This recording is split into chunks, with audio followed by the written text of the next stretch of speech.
अस्सलाम वालेकुम। कैसे हैं आप सब लोग? उम्मीद करती हूँ खैरियत के साथ होंगे।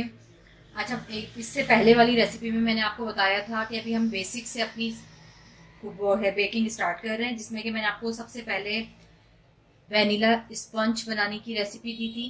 आज मैं आप लोगों को चॉकलेट स्पंज बनाने की रेसिपी दे रही हूँ। चॉकलेट स्पंज बनाएंगे, तो चॉकलेट स्पंज बनाएंगे, इसके बाद फिर हम इनका केक बनाएंगे, असम्बलिंग पूरी इसको हम करेंगे, जो भी नेक्स्ट स्टेप होगा।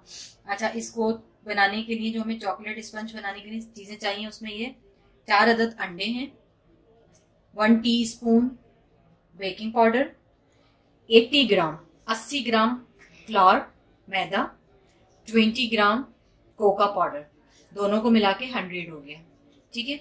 और 100 ग्राम शक्कर चीनी, 1 टीस्पून वैनिला एसेंस। अब जो आपने काम सबसे पहले करना है, ये बेकिंग पाउडर और ये कोका पाउडर इसमें शामिल करना, ठीक है।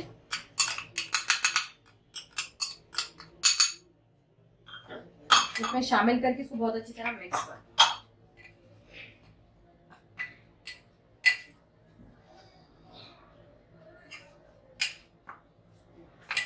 मिक्स कर लिया मैंने, अब मैं इसको एक साइड पे रख रही हूँ। एक बॉल ले लिया मैंने, चारों अंडे हम इसमें तोड़ लेंगे।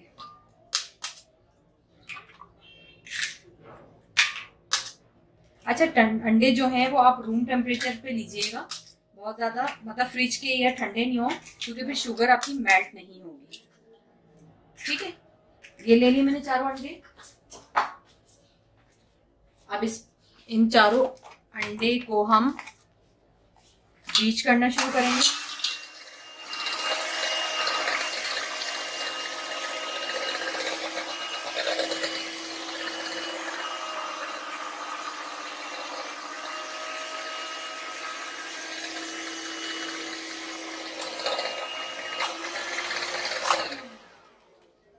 पहले आपने सिर्फ 2 मिनट बीट करना है, उसके बाद इसमें हम ये शुगर ऐड कर देंगे। ये जो है नॉर्मल चीनी इस्तेमाल कर रही हूँ मैं, दानेदार जो शुगर होती है वो यूज कर रही हूँ।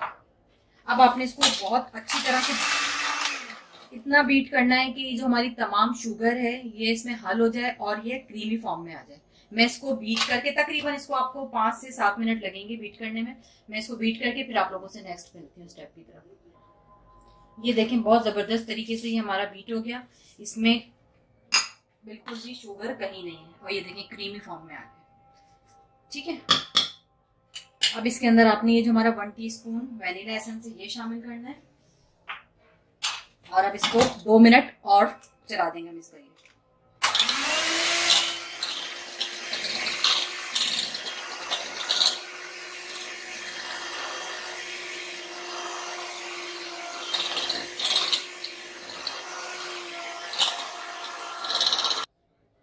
अब इसके अंदर आपने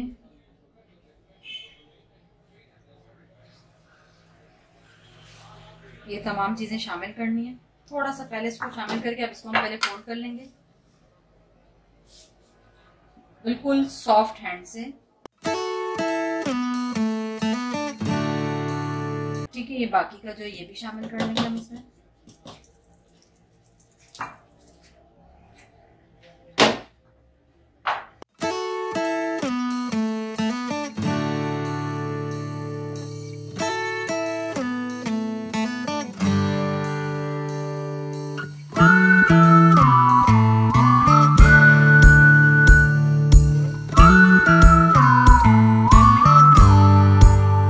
ये तैयार हो गया, इसको मैं एक साइड पे रख रही हूँ। मैं स्क्वायर में बना रही हूँ, आपकी अपनी चॉइस है, आप इसको चाहे तो राउंड में बना लीजिएगा, कोई मसला नहीं है, ठीक है।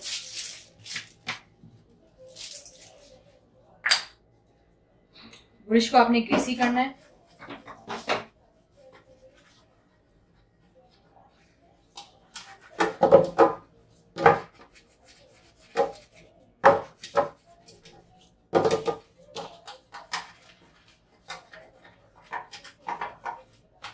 अच्छी तरह इसको ग्रीसी कर लेंगे।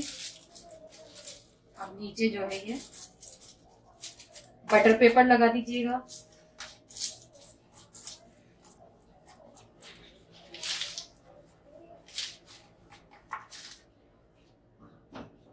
बटर पेपर लगा के इसको एक दफा और नीचे ग्रीसी कर लीजिएगा।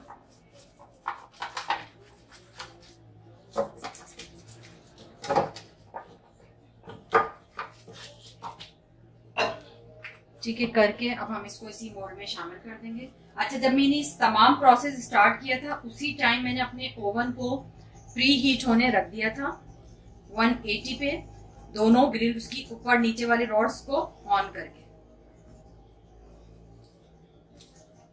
180 पे आपने तकरीबन 15 से 20 मिनट पहले प्री हीट करना। अच्छी तरह फोल्ड करने के बाद अब आप इसको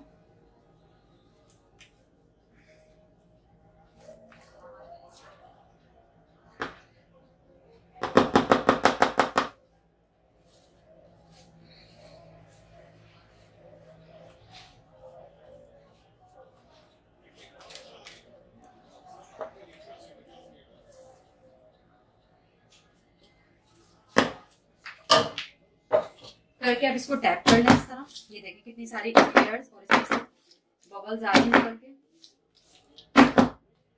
करने के बाद अब इसको मैं बेक करूंगी तकरीबन 25 to 20 मिनट पहले से प्री हीट ओवन के अंदर। मैं इसको बेक करके आप लोगों से मिलती हूँ।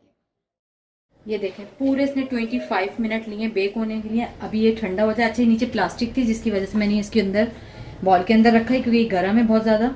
और ये देख सकते हैं आप बिल्कुल परफेक्ट बेक हुआ है, इसमें कुछ भी नहीं है, कहीं भी आप इसको कर लें कुछ भी नहीं है। ठीक है, बहुत अच्छा फ्लफी सा बनाई है। ठंडा हो जाए फिर मैं इसको आपको निकाल के भी दिखाती हूँ। ये ठंडा हो गया, इसको मैंने मोल्ड से निकाल दिया है और आप खुद देख लें बहुत ज़बरदस्त तैयार हुआ है। ये स्पंज बहुत ज़्यादा सॉफ्ट है। अभी भी देखें धुआं निकल रहा है।